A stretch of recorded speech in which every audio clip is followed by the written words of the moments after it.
Hi and welcome everyone. Thanks so much for coming. Let's get started. My name is Caitlin Emma. The sign here says Emma, that's my last name. I'm a reporter at Politico. I cover education policy and politics. I'm also the author of Morning Education, which is a daily newsletter about education policy and politics.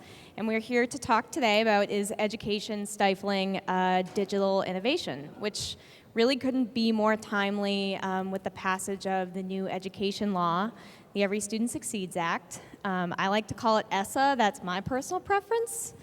I know that some people call it ESSA. But basically we're going to be going into this year looking at where we need to regulate and how states will be implementing this. And along with that comes a whole host of new opportunities for digital innovation and possibly pitfalls as well. So I'd like to just start by having everybody introduce themselves, and then we can turn it over to Governor Bob Wise here, who I think can give a pretty good national outlook on the implications of the new law and what that means. So I'm Bob Wise. I'm president of the Alliance for Excellent Education, a nonprofit organization in Washington, D.C. that focuses on every child graduating from high school ready for college and career. I'm Dallas Dance. I'm the superintendent of Baltimore County Public Schools in Towson, Maryland. We have 110,000 students, 175 school centers and programs, and roughly 19,000 employees. And good afternoon. Heath Morrison, Senior Vice President of Educational Policy and Government Affairs for McGraw-Hill Education, and a former colleague as a superintendent with Dallas and 2 large urban school districts. Well, thank you guys so much. So, Governor Wise, can you talk a little bit about what new opportunities are available to states and districts under the new law? So I think they're incredible opportunities, and I want to challenge in some ways. This is not. I think we have an opportunity here that we haven't had in years. So I'm not sure it's stifling as much as unleashing if we play it right. So with the new, and the jury is out on whether it's ESSA or ESSA, but with the new Every Student Succeeds Act, remember that what has to happen in the next year. Every school system, every one of the 15,000 school districts, and every one of the 50 states has to come forward with certain plans about how they're going to implement the new terms. As the federal legislation is quite clear, a lot of more authorities returning to states and districts, but they have to also come up with plans for how they're going to implement it. And so what we have is this, to me, an incredible moment in American education. Before December the 10th, which is when ESSA passed, we had 4 major drivers of change. Every state has now raised its standards to college and career ready. Doesn't matter what you call them, but they're there, college and career ready. We have constrained state budgets, so you can't keep doing business the same way, even if you wanted to. The third is the changing role of teaching, not becoming diminished, but becoming more important as the teacher becomes much more implementing personalized learning. And then the fourth major change, which underscores all of it, is the increasing use of educational technology that is now becoming interactive. So you add those 4, and now you add ESSA, which says you can take all 4 of those and actually roll them into the plans that you're going to have to prepare over the next year, ready for school year 2017 and 2018. I think it's an amazingly exciting time, and it gives us a good chance to review in policy at the state and district level what is it that we've had that we would like to get rid of, and what is it that we need. Superintendent Dance, I'm curious how the new law affects your district. What does this mean for a large urban district like Baltimore? And, could this potentially further any innovative work that you're already doing? Absolutely. So Caitlin, we at the district level are pretty excited, particularly because we know there's a lot of flexibility that's been given back to districts and to the state. In the state of Maryland, where we have an interim state superintendent right now, there's a lot of conversation around who's going to be the permanent superintendent, because we know that the accountability model will be something that the state education agency will have to put in place for the entire state. But we're really excited right now because in Maryland we have 24 school superintendents, and once a month we get together and collaborate around things that are going on. And we're even talking right now, what does an appropriate accountability model look like for Maryland schools? What really means success for a school, what would mean success for a district, and ultimately for a state. So we're pretty excited. In Baltimore County Public Schools, where equity is a big agenda item that we've been tackling for the last 4 years, we're excited because we've been doing that work over the last 4 years, and we know there's more work to continue. I do get concerned around the country, making sure that there is that type of critical leadership that's in place in all of our 15,000 school systems to do that work, and ultimately at the state level, when we know that the capacity for many state departments may not be there to tackle the tough subject of equity. But we have a big STAT initiative, which calls Student and Teachers Accessing Tomorrow, where we're really thinking about what does a customized learning experience look like for kids when we are thinking future ready and we're thinking about leveraging technology to provide those opportunities. So in terms of flexibility, we get really, really excited around that. But last but not least, we were having a lot of conversations around the redesigning of the high school experience for young people. High schools are the same. My grandmother and I were having this conversation just Saturday. And she was describing for me her high school experience, which is the same experience that our young men and young women get right now.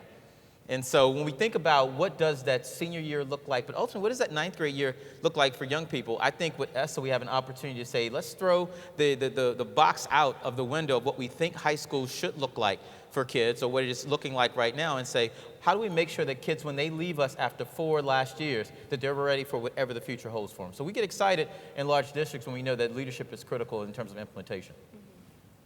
And Heath, I'm also wondering how a company like McGraw-Hill is going to help districts and states position themselves moving forward. Obviously there's a tremendous opportunity to fine-tune or rethink some of the plans that states are already implementing. I mean, what can McGraw-Hill offer states and districts going forward that might be able to, rethink the senior year of high school? Yeah, absolutely. So at McGraw-Hill, one of the things that we say is education is changing, and so are we. And so with ESSA, we're looking at the comprehensive nature of how the accountability systems are going to have school districts have to approach not only how they test students, but how they teach students. What we really believe is that the fundamental thing that has to happen is that moment of learning. And so a lot of times when you have these big federal pieces of legislation, we kind of get lost in the minutia of all the technical language, but it's still about striving to be about every child every day for a better tomorrow. And so at McGraw-Hill, when we look at trying to support a school district like Baltimore County or support a state, and you look at the accountability systems, for example, there's opportunities for more computer adaptive testing. There's opportunities for more formative assessment, less summative assessment. Being a superintendent, I'm sure Dallas shares this same frustration that you would test your students based on state standards. You would test them in the spring. You'd box up the test. You'd send them to the State Department, and you might get them back the following fall. And so instead of really driving analytics, data, things that would actually help support a teacher with the important need to support that child and close achievement gaps, you're really kind of doing an autopsy if the accountability systems don't change. So what we believe is that there's an opportunity for innovation, there's an opportunity for more formative assessment, there's an opportunity to really drive that teaching moment, and really that's why we've, as a learning science organization, really believe that it is about adaptive and personalized education. All of those things, by the way, are in ESSA. So I'd like to talk a little bit about, the title of the session is Policy Stifling Innovation. And moving forward into this year, the department is going to be conducting these sessions called negotiated rulemaking, where essentially a handful of stakeholders get together in a room and start to hash out regulations about what this law is actually going to look like. I'm wondering, with so many different opportunities, which, maybe Governor-wise you might want to talk a little bit about those, but, when we're implementing and regulating this law, what do we have to be cautious of? And what do we, you're like ready to answer. I'm ready. What you've got to be cautious of is this. Think about this next year. This is an airplane that is being built in 3 separate locations simultaneously. First, and not this, and they're all, as I say, it's simultaneously. It's being built in Washington, D.C., as you just mentioned, with the federal regulation and rulemaking, and that will take place. That will define many of the terms of ESSA and what it is that states and districts can do. What does the term evidence-backed mean, which is a requirement for interventions in low-performing schools? So that's number one, Washington. Every state capital has to be building this airplane simultaneously, coming up with the accountability system and other policies that will govern districts. And then finally, simultaneously, in every district central office, this airplane is being built. Because districts have certain planning requirements under ESSA. How is it, it's not the federal government that will tell them what are the interventions in low-performing high schools anymore. They develop their own. They can even get into developing their own assessments. So 3 locations, and at the same time, you've got to be flying this plane for the next year because nobody said you get to land and wait for a year. So it's flying simultaneously while it's being built. So it's an incredible period ahead of us for policy, but at the same time, I think it gives us the chance to also be implementing what it is we set out to do that Heath talked about, which is towards personalized learning. ESSA gives us some reinforcement, some backbone, but a number of hard-charging districts have already been involved in the Future Ready effort, for instance, that thank you to McGraw-Hill that helped build the infrastructure that 2,100 districts are able to take advantage of now. So once again, stay tuned, but don't stay tuned, get involved, because this is the best chance to embed what it is that the learning outcomes we seek, the deeper, whatever you call them, 21st century skills, deeper learning, but they're all essentially the same, the critical thinking and so on. Embedding those into the goals, and then what are the processes of personalized learning by which we get there?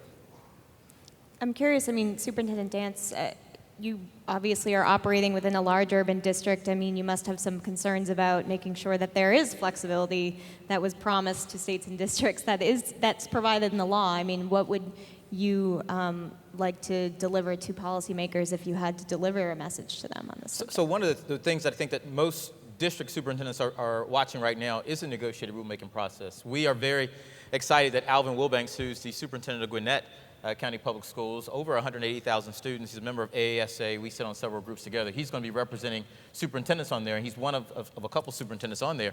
But it's always making sure that in the ability to make sure that equity drives the agenda, which the Department of Ed exists to make sure that equity drives the agenda, that you don't treat all school systems the same with the negotiated rulemaking. And yes, we have to make sure there's a level of expectation that exists for students across our country.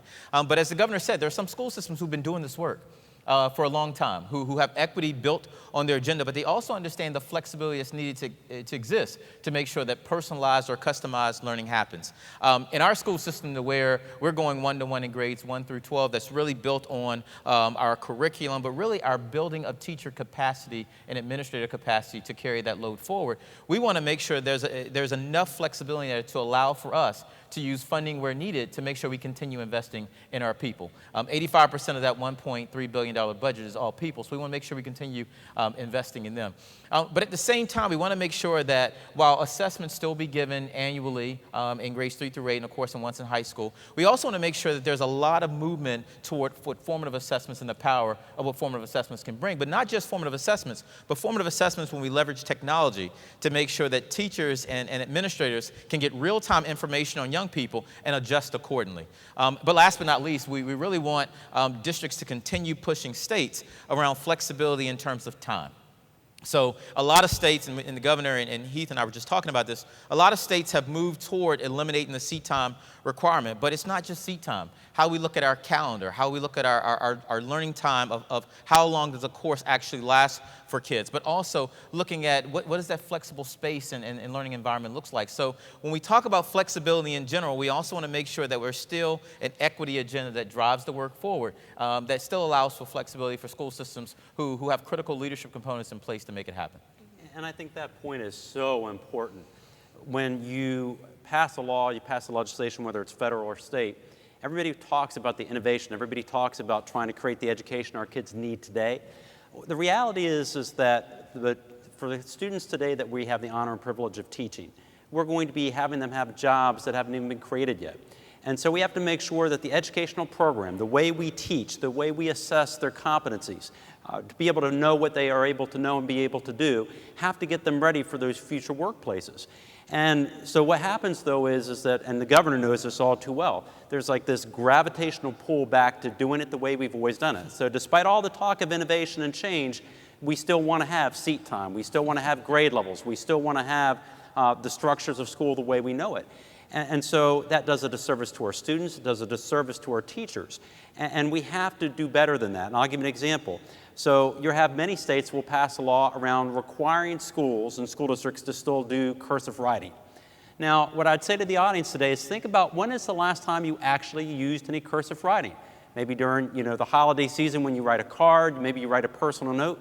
But why cursive writing as opposed to coding? Why some of the focus areas that we still have schools accountable for when there's so much in the area of STEM that is so critical for our students to be able to know and be able to do? So I come back to what the governor said. We have this ability to really innovate around desired outcomes and then structure the legislation and the policy accordingly. So a large part of the discussion around the new law, it involves securing the civil rights legacy of what ESEA was, and Superintendent Dance, you just touched on that. I'd like to sort of dig into that a little bit with you. You sort of have this like push and pull between, various groups saying that there should be more of a federal role in implementing and regulating this law, and at the same time, there's a lot of rhetoric happening right now about returning, a lot of authority back to states and districts. So how do we ensure the civil rights legacy of this law while we're operating in an era of digital learning? I mean, you hear all the time about the equity gaps among, access to computer science or STEM education. How do we ensure that, all students are accounted for when we are moving to the next generation of, or the future of learning, if you want to call it? Well, I'll start. It's what one former state official, commissioner of education, said to me is, as we move into digital learning, we have to make sure that digital learning doesn't mean true learning opportunities for one group of students and remediation for another group. That all students are able to fully take advantage of technology and quality teaching, and that teachers understand and have the preparation necessary that to use the technology, as another superintendent said to me, makes them an education designer. They're not a sage on the stage, they're not a guide on the side, they are an education designer for each student. And then that means that recognizing that there are a lot of students that are going to come in challenged. Look, half of our students are now students of color or ethnicity, and almost one half are either low income or in poverty. That's quite an incredible challenge. And these are our consumers. They're our workforce, yes, but what often gets overlooked is they're also our economy, because whether or not they earn $40 an hour or $10 an hour determines greatly what our GDP is. So that's why this is it's critical from the moral standpoint and the monetary standpoint, and that's why with technology we have to make sure that, and that's one, and I'm going to put a shameless plug out for futurereadyschools.org, which is an initiative initially created by the U.S. Department of Education, but the Alliance, along with 50 other national partners, is implementing it now. It's designed to help each district plan through just these issues, to recognize what their own unique demographics are, and then recognizing that personalized student learning outcomes are the desired, set your learning goals, and then plan through 7 specific areas: professional development, assessments, community participation, and finally one of the 7 is technology. But all designed to say you've got to address the unique challenges in your district, and then that begins to get at that equity one. But a third of with the demographics that we have to make sure that this time we get it right. And incidentally, that is a federal role. The federal government, a lot of things we can argue about whether the federal government should or shouldn't do, but the traditional federal role has always been to do those things that either states would not do or could not do. And that once again, there's some around the edges, but the civil rights aspect is something that I think is going to continue to be a federal role. And Caitlin, if I can just sort of tag team and dovetail with the governor on this, I think that's where the department has to step in and say, you know what, we're going to make sure that we hold states to high standards, and we're going to make sure we hold states and work with them on establishing those equity goals. Once you do that, then you're allowing states to implementation in terms of how. Yep.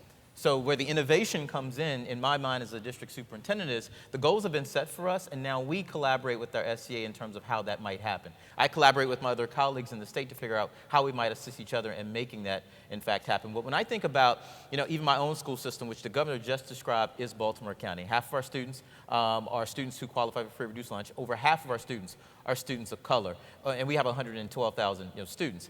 But there's still English learners within our school system, students with disabilities, black and brown students who are still not achieving the same goals that we've set for all of our students to achieve. So where we see the innovation that's occurring in our school system is leveraging technology to meet every single kid wherever he or she is. So when we think about the next sort of 5, 10 years for our school system, we ask ourselves critical conversations of, if you have a group of third graders and you have a class of 25 third graders, we know they're on various different levels. Why do we have a third grade then?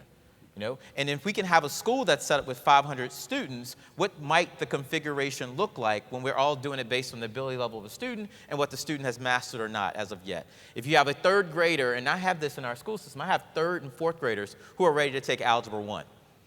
But what we're doing right now with our current structures, we're holding those young people back. Because in the elementary school, we don't have many students who are able to take Algebra 1, but why not be able to do a blended learning environment with that student to where I have a virtual teacher who can come in maybe once or twice a week and work with that student, but it's online for that student. But that student might need assistance in reading. So those are all opportunities we have now with flexibility under ESSA, that we want the Department of Ed to say, these are the goals that we're working with your state, but we're going to hold you accountable how it actually gets done. And I think with, let's give Dallas a hand. I think the interesting thing about this conversation is so often when we talk about equity, so many things get brought into the equity conversation. And a lot of times with legislation, it always focuses on access. And access is very important. And so there's so many things that have been done well. The Connect Ed initiative, not wanting to have a digital divide that's going to make the achievement gap even harder to close. And so those things become critical. But then the question becomes, if we're able to realize the dreams of Connect Ed and have every student not only have access to internet and broadband in their schools and in their libraries, but in their homes as well, how does that change teaching and learning at the home and in the classroom and anywhere, anytime learning? Because really, the equity conversation has to be about outcomes. We can't continue to have, and NAEP tells us this, 17-year-old males of color reading at the same level as 13-year-old white and Asian counterparts. We can't accept that in this society and this public educational system. It has to be about outcomes. So much of the federal legislation around higher education focused on access, and very important, but you also have to focus on outcomes as well. One of the things that we believe is that technology allows for that really focused, laser-like intensity on outcomes. When you go through your teacher programs, and I know Dallas and I, when we went through and you heard about this guy, Dewey, and he talked about personalizing learning and scaffolding instruction and meeting the needs of each and every child, finding where they are and getting them to where they need to be. And you're like, that is amazing, that's what I want to do. And then the reality is you're looking at 25 to 30 students in your classroom, all of different reading levels and math levels, and how do you differentiate to give every student those outcomes? Dallas mentioned algebra. We have students entering community colleges today that are fundamentally deficient in their algebra and their math numeracy. And so one of the things that we really believe at McGraw-Hill is that it's about adaptive technology to help the teacher, to help those outcomes. And so this time last year at South by Southwest, for example, Jill Biden, the amazing educator, wife of our vice president, visited the Austin Community College and saw one of the best examples of digital teaching and learning with Alex. And so you have students going to community college, deficient in their math, and it's changing their lives because we're focused on outcomes. And so I absolutely believe we have to focus on access, that's important, but we also have to be just as fervent, even more so, about outcomes. So we talked a lot about the appropriate role of the federal government and when and how they should step in, but I'd like to shift the focus to states because there's so much flexibility that will be lent to states. And just before the panel started, we were talking about a new opportunity under the law. 7 states will get the opportunity to pilot an innovative assessment system. I don't know if some people are familiar with what New Hampshire is doing. It's really innovative work. It's earned a lot of recognition from the education department. And while it wouldn't be a good idea to have a New Hampshire type system in every single state, States would obviously have to determine what's best for them. There's still opportunities like that to rethink and think about things differently. So I'm wondering, what's the appropriate role of states here in innovating in that way, and also ensuring that, you know, they are stepping up and making sure that the federal government doesn't have to step in? So we have a balance, and sometimes it's hard to strike that balance between wanting to make sure that a student in Alabama gets fundamentally the same educational opportunities as a student in Arkansas, Alaska, anywhere in the country. And so we certainly want to have standards. We want to have a level of commitment for every child in every classroom across the country. I think states play an important role. They always have. But really the focus of the new legislation is to put the accountability and the onus on the closest area of teaching and learning, which is the teacher and the student. And so that happens in a classroom, within a school, within a district, within a state, within the federal accountability system. And so I think sometimes we forget that, and that really is the focus of how best to drive the outcomes. We have in ESSA, we have 7 states that can step forward and do something really new and innovative with accountability. They can choose to have more performance-based assessment tasks. They can choose to have more formative assessments. They can choose to do more computer-based assessment that will create analytics that will give the teacher the tools to really differentiate at the level of need. And so what is going to be important, what Governor and I in Dallas were talking before the session, is everybody's intrigued, but who are going to be those 7 states? You're going to have 43 states waiting for 7 states to step forward, because there's going to be mistakes, there's going to be challenges, there's going to be missteps, but ultimately we have those abilities for those 7 states that are going to be innovators to really change education, because if a good assessment will drive quality educational outcomes. So I'm going to go back to something the governor said earlier. And I think we're in a pretty critical window right now where we all have the opportunity to plan. What I would really like to see state departments do right now is take the next several months to get to know the school systems within your state. Right? So when we think about this, you know, I'm in Maryland now. We have, again, 24 school systems, and we can really collaborate a lot. Came from Virginia. We had 130-some school systems, and you know, there really wasn't much collaboration because we were in regions. I worked in Texas before going to Maryland. We have over 1,000 school systems right now. But what I see from state departments, and I talk to colleagues across the country, is this idea that the State Department knows what's right. Right? Take the opportunity over the next several months to really get to know what districts are doing within your state. What I'm really, really excited about now, and I have many colleagues who are still in Virginia. Virginia right now has an SOL Innovation Committee. It was put in place way before. Standards of learning. Standards of learning. It does not mean anything else other than standards of learning, which are the state tests at the end of the year. But there's an innovation committee that was put in place by the legislature just last year, way before ESSA got reauthorized. So what that state is doing right now is really doing and getting almost a thermometer check of what school systems are already doing around innovation, around setting high expectations for students, and really measuring the learning outcomes around that. We're now trying to figure out how do we do the same thing in Maryland. As opposed to saying, you know, this is what we're going to do, let's take the next couple of months to figure out what's already on the ground and currently happening. What I see now, if we do this really, really well, you'll have State Department of Eds and you'll see school systems collaborating on best approaches and best practices to make sure the learning outcomes that Heath talked about are really in place in terms of what accountability will look like in 17-18. Because as states, have they really talked about what makes a school system a good school system? What makes a school a good school? Well, what makes a state a great state for education? That's outside of what the summative assessment that we measure one time for the year for young people happens. What's the culture and climate of schools? How many schools have we gone to where the culture and climate is bad, but yet student achievement is up, right? So how can we actually get to what of those things are most important for a school to succeed, a district to succeed, and ultimately a state to succeed? And I think the answers are really, for the most part, already on the ground in several states. I think states should take the opportunity over the next several months to get to know those school systems doing that work well. So in following on that, remember that, yes, 7 individual states can apply to the Department of Education to create their own assessment regime,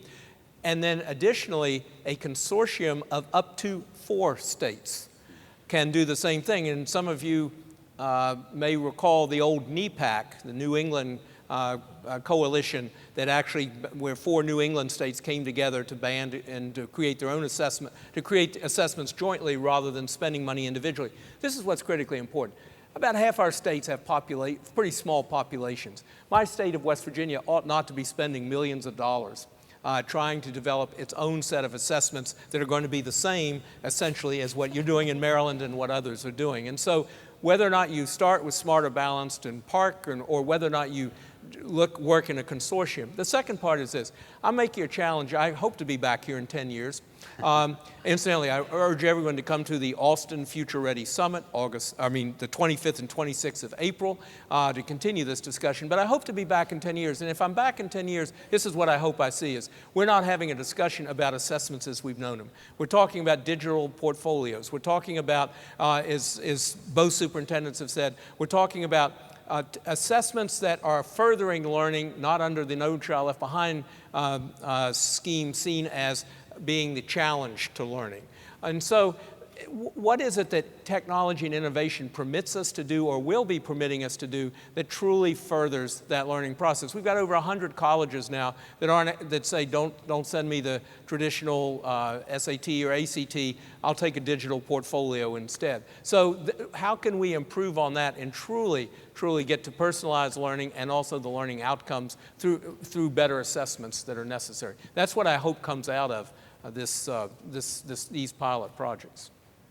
So I'd like to talk a little bit about more logistics. I mean, with the law, there's been a sort of focus on personalized learning, and recently there's been an increased federal focus on open educational resources.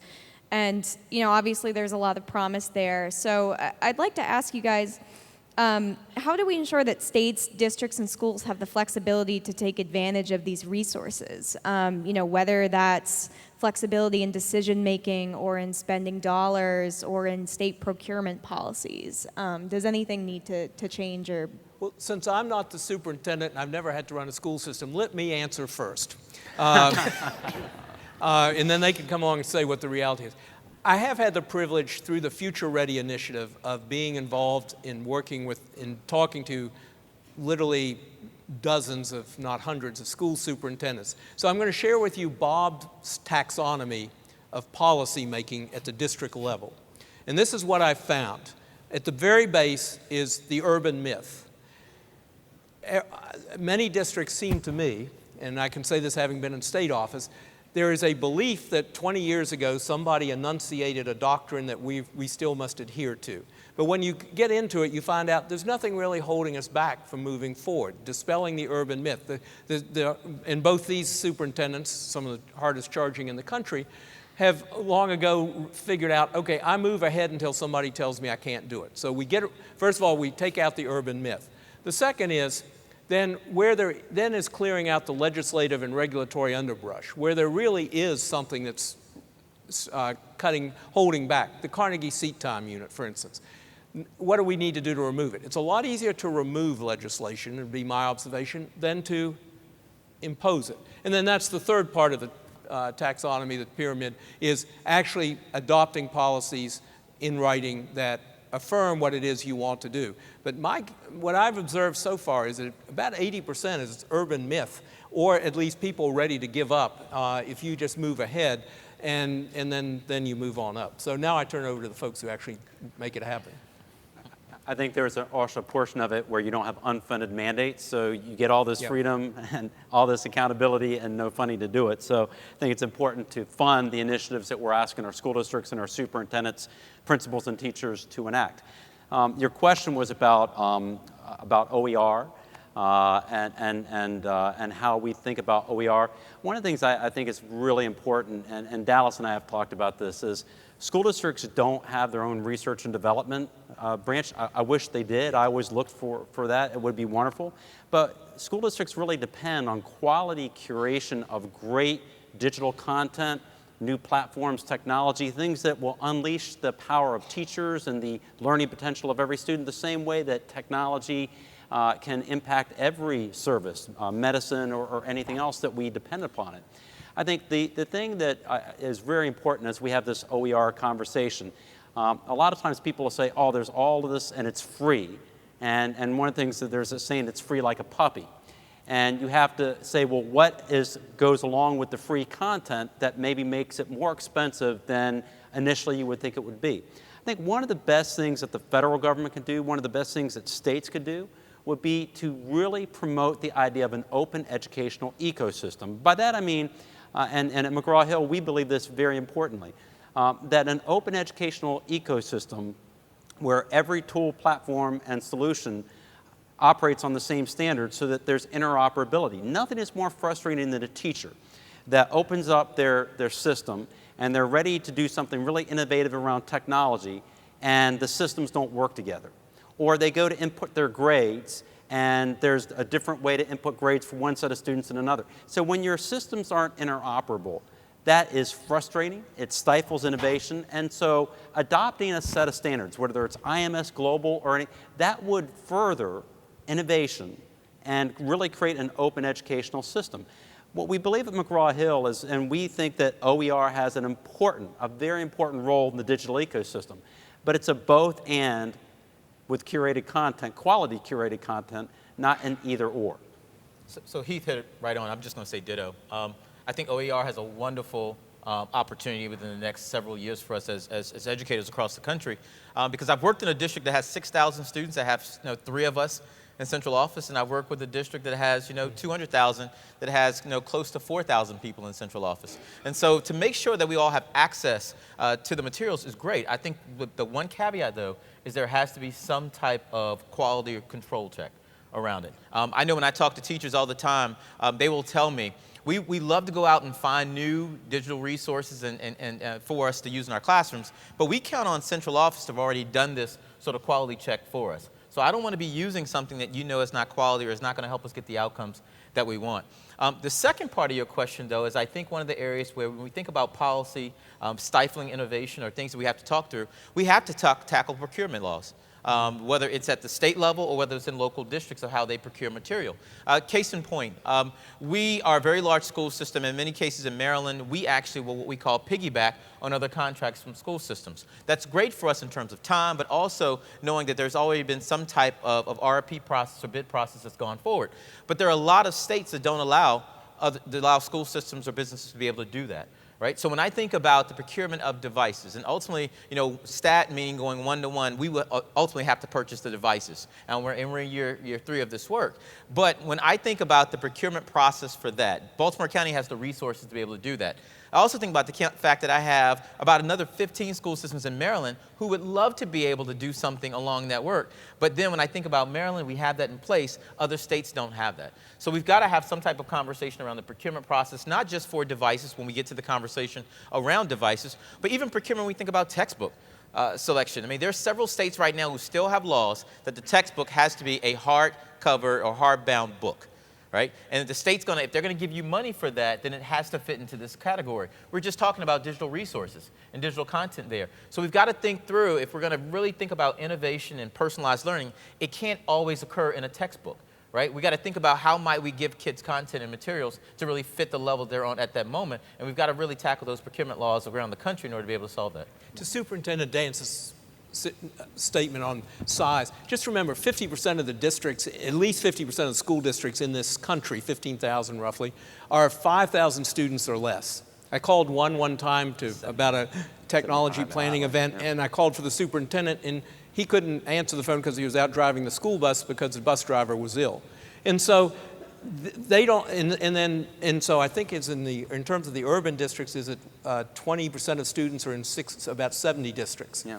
So we've got a lot of districts and a lot of district leaders who desperately need access to resources. How do we get them there at the time that they have to make all these critical decisions that we're talking about?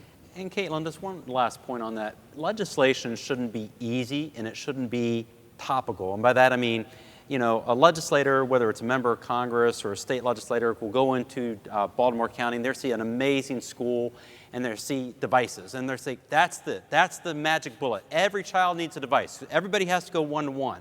And so if you pass a piece of legislation that says we're going to provide the way for school districts to be one-to-one, well then first of all, don't just make it about devices. Think about the fact that those 15,000 school districts need the infrastructure. That's not sexy to talk about, but without the infrastructure, the devices don't work. Don't disrespect our teachers by putting a device in front of the child that the teacher hasn't been equipped and trained to use. Many of our teachers are digital immigrants to a world of teaching digital natives, and so they need quality, very well-focused, well-thought-out professional development to be able to utilize and have those devices actually change pedagogy and instruction.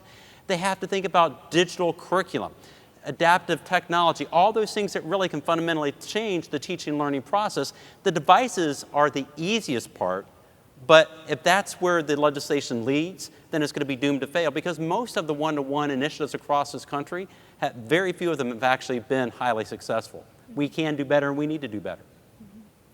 So while we spent a lot of time talking about the Every Student Succeeds Act, there is a lot more happening in education policy, and we won't have enough time to get to all of it, but I think we would all agree that everything that we've talked about here, all of the promise of the new law, all the opportunity provided by it, it's great, it's all well and good, but still a lot of children go home and they don't have access to the appropriate technology, they can't do their homework, they experience the digital divide. So currently the FCC, the Federal Communications Commission, is working on modernizing the Lifeline Program, and this could provide opportunities for children to who otherwise don't get access to internet at home. So I'd like you guys to weigh in on that. I mean, I feel like just last year I was here talking about E-rate and making sure schools have the appropriate infrastructure.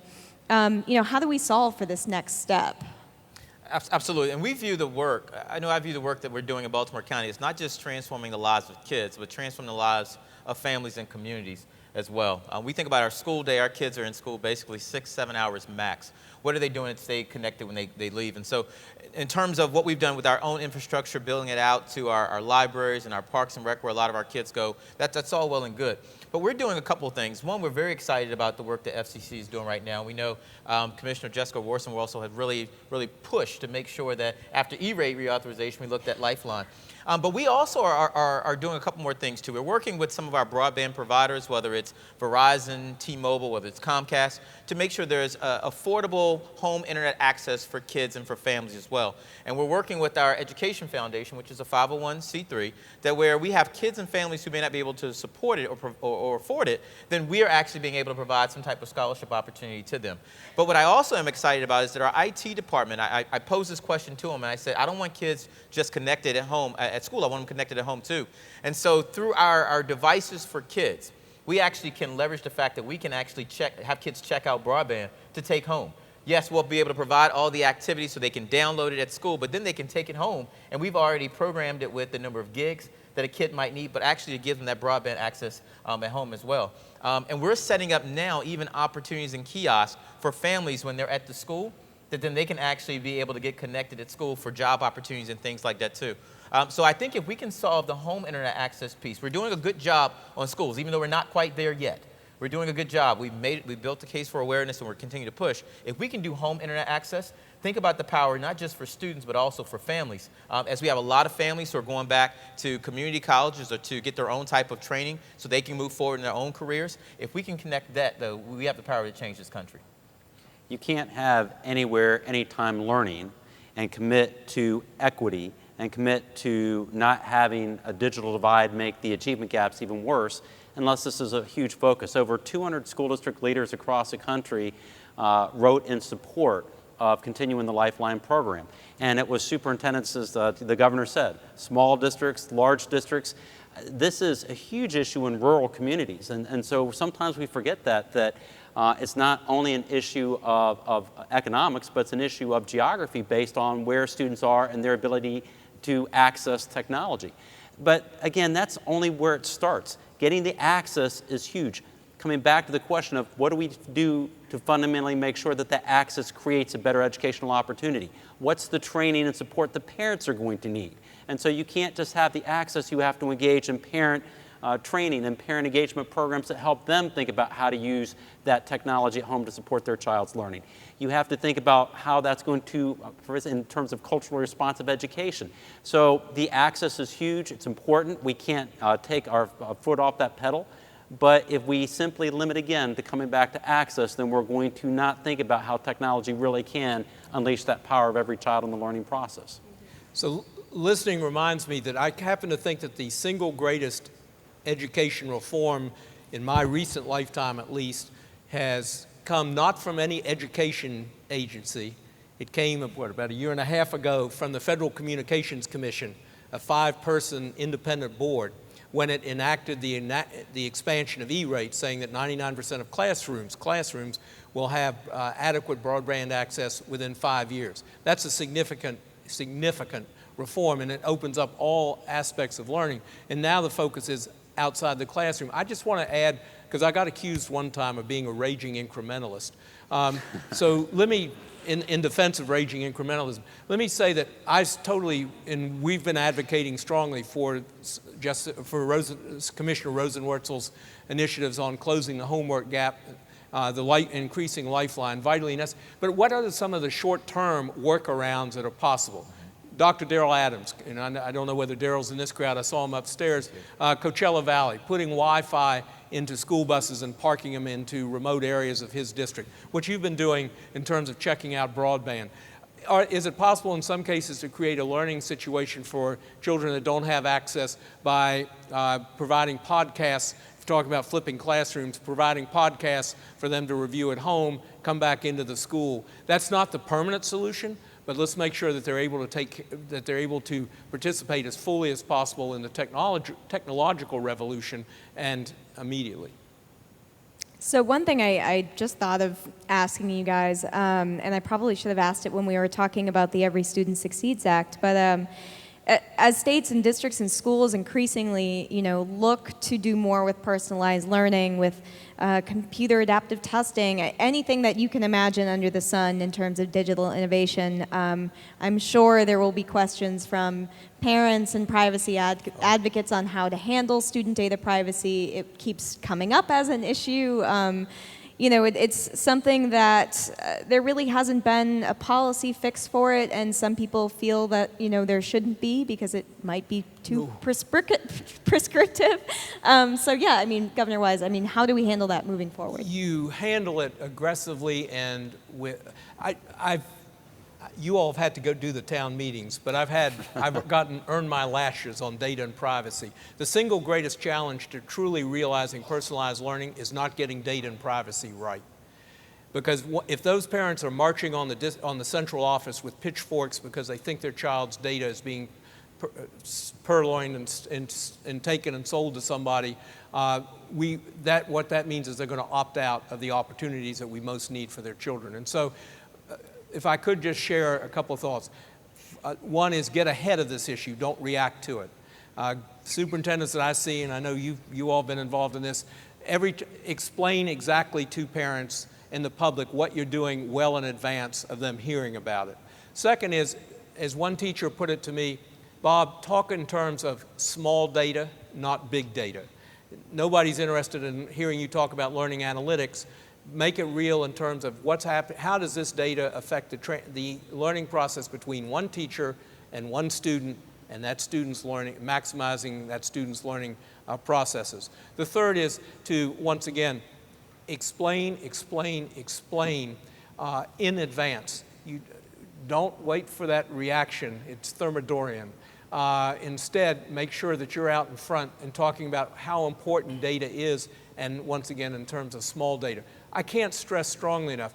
FERPA, yes, there's FERPA. It hasn't been dealt with in a number of years. That's the federal legislation, and COPA and others. But a number of states, California and others, have recently enacted legislation. And if you are a district leader, please, please, please, check your policies. If you haven't looked at them in 5 years, you're probably out of date. And if you're still keeping the information on the server in the basement, you've probably got some problems coming up soon.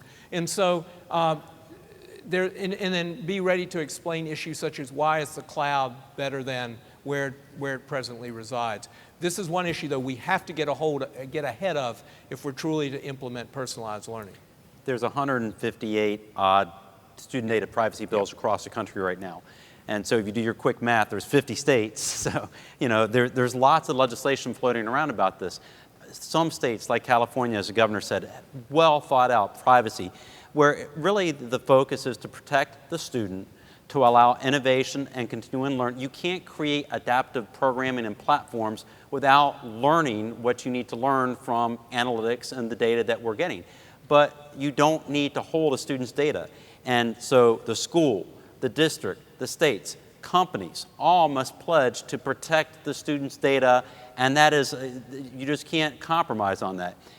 There are ways to de-identify the student data so that districts, companies can make sure that they're using it so that it's still part of the learning process, it's still part of the innovation process. There should never be any selling of student data. That is absolutely something, to the governor's point. There can be no compromises on that. So protecting the students' data, using de-identified student data to allow innovation and learning to continue, to create better educational outcomes, tools, product solutions, absolutely critical. And again, there are states that have really led the way on this, and overall a lot of good federal legislation in this area. We just can't lose ground on it. And I think this topic has the opportunity to stifle any innovation. Yep. If not done well. And we're even in our own internal school system where, I used to be mentored by a colleague who used to tell me that if you don't tell your story, somebody else will tell it for you, and they're usually going to tell it wrong. That colleague is right next to me, of course, but he's exactly right. Pretty smart guy, you know? He's exactly right. And so you hear parents today talk about they're selling my child's data, and I don't want them to do this, and I don't want them to do that. And they've done everything except pull them from our public schools. They know public schools are doing a really good job. But if less school systems really talk about what you're doing to protect students, not just with their data, but doing to protect them, to create a safe environment for them, this will stifle the innovation. Where even in our own school system, we're going back now and recreating our narrative again to our community, so they know that we've been doing this work for a number of years, but this is what we're doing in order, few and far between, to keep your kids safe. And this is what we'll begin doing in the future as well, too, because there is this belief that school systems are selling data from kids to companies, that organizations who partner with school systems to create great outcomes for kids, that they have our students' data. And so unless we nip that in the bud and tell the story the correct way, that's going to have the opportunity to stifle innovation. So we have about 5 minutes left, and I'd love to take maybe one question from the audience, if anybody wants to be the first to raise their hand. Yeah, you. Thank you. So my name is Mark from the UK, and something around teacher training. We know that technology can't replace bad teaching, but good technology can be used to enhance good teaching. How are we using technology and helping teachers to train so that they can make a positive impact within the classroom? I had trouble. I had trouble understanding. Did you? Yeah, I think we had a hard time. How can we leverage technology to help teach? Yeah, so in terms of teacher training, we know that technology can, to a certain extent, help improve what's happening in the classroom, but it cannot amplify great teaching. So how are we helping teachers to get more equipped and adaptive to this new technology that's taking place in front of them or being handed out to them? So how can we help teachers get more adapted more quickly to some of this technology in terms of training and making sure that we're moving in a positive direction with that? Schools of ed have to embrace this concept. You can still go into some schools of ed and see a digital classroom of the future's class being taught with a teacher standing behind a podium with lecture notes on an overhead. We have to fundamentally think about the standards, professional development. We have to have great professional development for our teachers. But it starts off, so we can train great teachers to go in the classroom. We can give them world-class training through ed schools, but the research says that they're not seen in the classroom. And so one of the things, and it gets lost sometimes as we talk about digital learning and technology, is we have to make a core commitment that the most important resource that we have to change learning outcomes is the teacher. And as a country, and we want to learn from other countries across the globe, the UK being one, that are getting better educational outcomes than we are, those countries have committed that teachers will be the iconic profession of our time. And so giving them better professional development, giving them better training, giving them the support, giving them the technical assistance, all critical. But raising up the profession of teaching and learning. And we believe so much that it's that moment of learning that is shared between a teacher and a student that drives outcomes. And we just have to embrace that as a country. And quite frankly, we've let other countries embrace that concept far better sometimes than we have in this country. And very, very quickly, I'm hoping that the Federal Reauthorization of the Higher Ed Act will sort of help with this one. And many times what you see at the federal level is all the federal legislation that governs any type of learning is viewed in isolation from each other. I'm really hoping that we take what the foundation of ESSA really looks like with flexibility and innovation and mirror that now with the reauthorization of the Higher Ed Act. And Heath's exactly right. Schools of ed have got to change. So, one of the things I think that you see is that you might see students take, or graduate students take, an instructional technology class.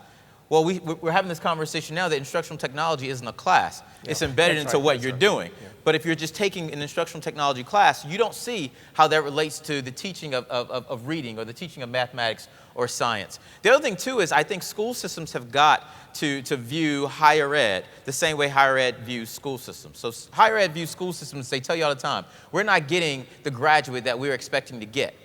And so I think school systems have to say the same thing to higher ed. We're not seeing the teachers that we would love to get based on the quality of your program. So as opposed to blaming each other, how do we collaborate to redesign what the School of Ed looks like? Baltimore County is doing this right now with Towson University. I can run to Towson University from my central office. Matter of fact, I've done it several times before.